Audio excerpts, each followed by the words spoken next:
اعوذ باللہ من الشیطان الرجیم، بسم اللہ الرحمن الرحیم۔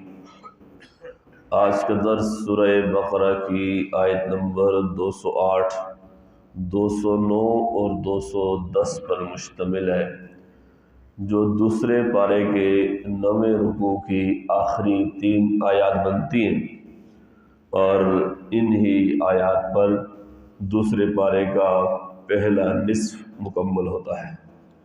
سب سے پہلے ترجمہ سماعت کیجیے۔ یا ایھا الذین آمنوا، اے ایمان والو، ادخلوا، داخل ہو جاؤ، فی السلم، اسلام میں، کافتن، پورے کے پورے، ولا تتبعوا، اور نہ پیروی کرو، خطوات الشیطان، شیطان کے قدموں کی، انہو، بے شک وہ، لکم، تمہارا، عدو، دشمن ہے، مبین، کھلم کھلا۔ فَإِن زَلَلْتُمْ، پس اگر تم پھسل گئے، من بعد، اس کے بعد، ما جاءتکم البینات، کہ آ چکی ہیں تمہارے پاس واضح نشانیاں، واضح تعلیمات، فَاعْلَمُوا، تو جان لو، ان اللہ عزیز الحکیم، کہ اللہ تعالی زبردست حکمت والا ہے۔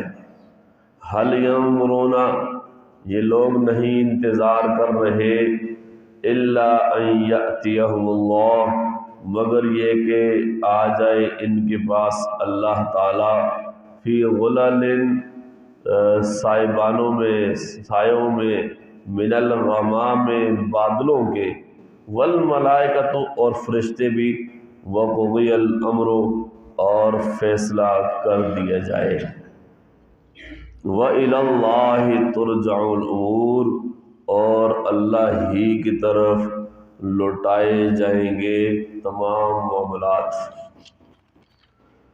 پچھلی جو آیات گزری تھیں، ان آیات میں اللہ جل شانہ نے ایک منافق کی بری صفات کا ذکر کیا تھا، اور آخر میں ایک مومن کی اچھی صفات، اچھے کردار کا بیان ہوا ہے۔ اب یہاں پہ جو مخلص ایمان والے ہیں ان کو پھر تنبیہ ہے کہ فرمایا کہ اسلام میں پورے کے پورے داخل ہو جاؤ۔ یہاں پہ کافتن کا لفظ استعمال ہوا ہے۔ اس سے پہلے جو لفظ سلم ہے، سلم کے 2 معنی آتے ہیں۔ ایک لفظ سلم کا معنی صلح ہوتا ہے، اور دوسرا معنی اس کا اسلام ہوتا ہے۔ یہاں پہ لفظ سلم اسلام کے معنی میں ہے۔ ادخلوا فی السلم، ای ادخلوا فی الاسلام، کہ اسلام میں داخل ہو جاؤ، کافتن، کافتن کا معنی جمیعاً، ایک معنی اس کا یہ ہے کہ اپنے جسم کے لحاظ سے، شریعت کے احکام کے لحاظ سے پورے کے پورے اسلام میں داخل ہو جاؤ۔ یہاں پہ اس بات کو ذرا اچھی طرح آج کے زمانے میں سمجھنی ہے کہ، اور پیچھے سورہ بنی اسرائیل سے خطاب بھی تھا، اس سورہ بقرہ کی آیت نمبر 58 میں گزرا ہے، افتؤمنون ببعض الکتاب وتکفرون ببعض، فرمایا کہ تم کیا ہماری کتاب اور شریعت کے ایک حصے کو مانتے ہو اور ایک حصے کو رد کرتے ہو؟ یعنی اپنی مرضی کا، جو اپنی مرضی کے مطابق احکامات مل جاتے ہیں وہ تو مان لیتے ہو، اور جو تمہارے مزاج اور مرضی کے خلاف ہے ان کو نہیں مانتے ہو۔ تو یہ دین نہیں ہوتا کہ میٹھا میٹھا ہپ ہپ اور کڑوا کڑوا تھو تھو والی بات ہے۔ آج کل بھی ایسا ہی ہے کہ بس لوگ آسانی تلاش کرتے ہیں، بس بات سمجھ آ گئی اور آسان لگ رہی ہے تو مان لیتے ہیں، اگر ان کے مزاج کے خلاف ہے، تھوڑی سی مشکل لگی تو چھوڑ دیا۔ تو یاد رکھیے، اسی بات کو اللہ نے فرمایا کہ یہ آدھا تیتر اور آدھا بٹیر والا کام نہیں ہوگا۔ فرمایا کہ نہیں، پورے کے پورے اسلام میں داخل ہو جاؤ۔ صحیح طرح مسلمان بن جاؤں۔ تو ہمارے ہاں ہم اللہ کو بھی راضی کرنا چاہتے ہیں اور شیطان کو بھی ناراض نہیں کرنا چاہتے ہیں کہ راضی رہے رحمان بھی اور ناراض نہ ہو شیطان بھی۔ یہ والا ہمارا طرز عمل ہے اس آج کل کے اس معاشرے میں۔ یہ چیز ایمان نہیں ہے، یہ اسلام نہیں ہے، یہ اللہ تعالیٰ کا قانون نہیں ہے، دین نہیں ہے۔ پھر ہمارے بہت سارے معاملات ایسے ہو گئے کہ اس میں بدعات رسومات بہت ساری ہم نے از خود دین میں شامل کر لی اور ان کو بھی اپنی زندگی کا اپنے دین کا حصہ بنا لیا۔ تو یہ یاد رکھیے اس طرح کا دین اللہ جل شانہ کے ہاں قابل قبول نہیں ہے۔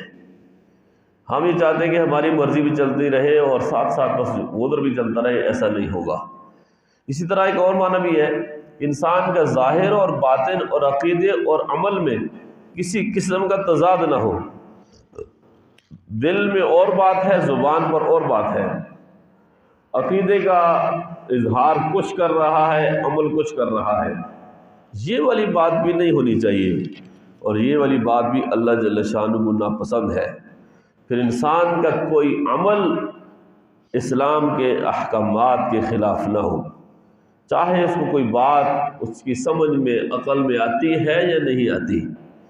تو یہ والی بات سمجھنے کی ضرورت ہے کہ اس زمانے میں اکثر مسلمانوں کا جو طرز عمل ہے وہ یہی ہے، اور جب اس طرح کی بات سمجھائی جائے تو لوگ اس پر الجھتے ہیں، بات نہیں سمجھتے۔ تو یہ اللہ کا قانون، اللہ کا دین نہیں ہے، اور کہتے ہیں جی کوئی بات نہیں، یہ کون سا ہے جو شریعت میں منع تو نہیں ہے۔ وہ یہ کہتے ہیں کہ دوبارہ پھر حضرت جبریل علیہ السلام آئے اور پھر آگے دوبارہ منع کریں کہ بھئی یہ کام نہیں کرو۔ بھئی وہ قرآن اتر چکا، وحی نازل ہو چکی، اللہ کا دین مکمل ہو چکا ہے، اب کوئی فرشتہ نہیں آئے گا۔ اب یہ تمہارے پاس ایک ثبوت موجود ہے، اسی کو دیکھ کر خود اس کا فیصلہ کرو۔ اس لیے آگے جو ہے اللہ جل شانہ نے خود یہ والی بات فرمائی ہے کہ وَلَا تَتَّبِعُوا خُطُوَاتِ الشَّيْطَانِ، فرمایا کہ شیطان کے نقش قدم پر نہ چلو، إِنَّهُ لَكُمْ عَدُوٌّ مُّبِينٌ، وہ تو یقیناً تمہارا بڑا کھلم کھلا دشمن ہے۔ اس میں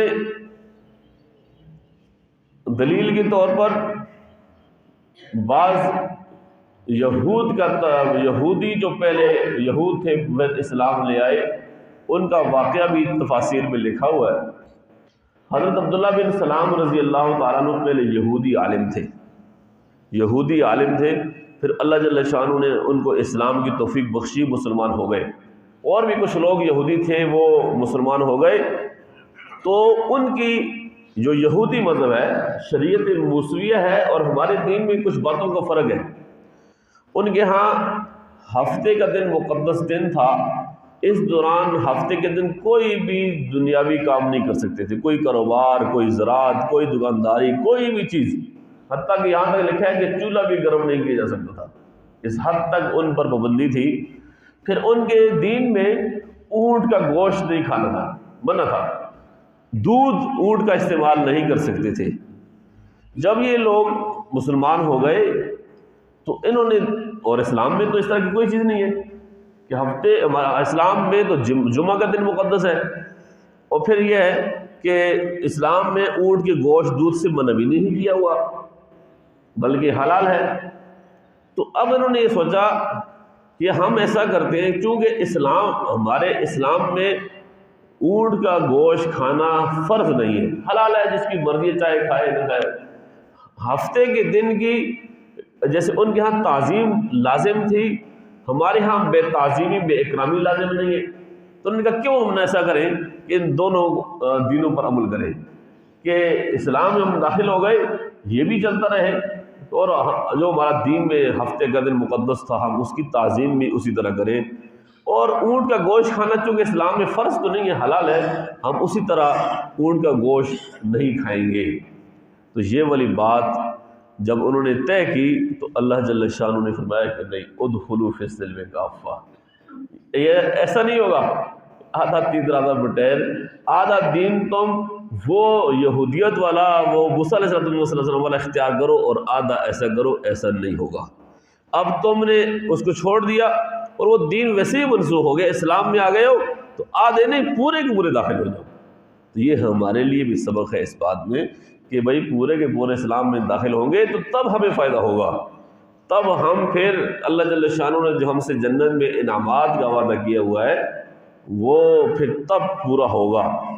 اور پھر یہ ہے کہ اسلام تو صرف چند عبادات کا نام نہیں ہے جو ہم سمجھتے ہیں، ایسا نہیں ہے۔ اسلام تو ایک کامل اور مکمل دستور حیات ہے، انسان کی زندگی کا پورا جو تمام پہلوؤں کا احاطہ کرتا ہے۔ پھر اسلام ایک دستور مملکت ہے، اسلام ایک مملکتی مذہب ہے کہ وہ دین وہ اس ملک کے اندر نافذ بھی ہو۔